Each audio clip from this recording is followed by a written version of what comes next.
saber lo que es saudade.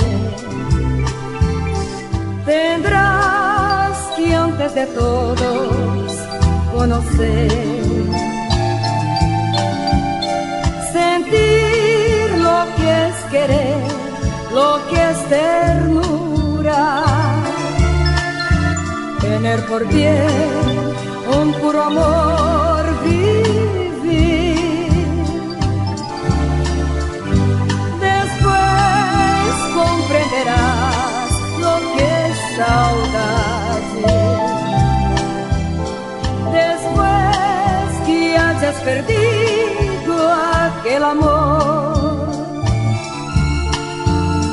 saudade, soledad, melancolía, es lejanía, es recordar sufrir.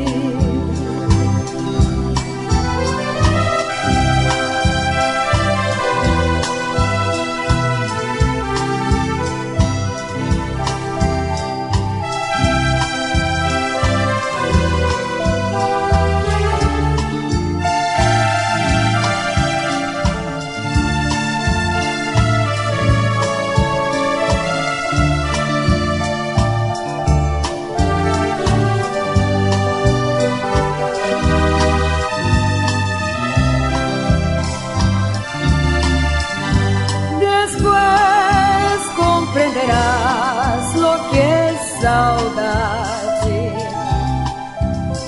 Después que hayas perdido aquel amor,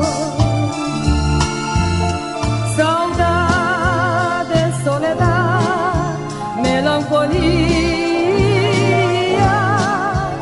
es lejanía, es recordar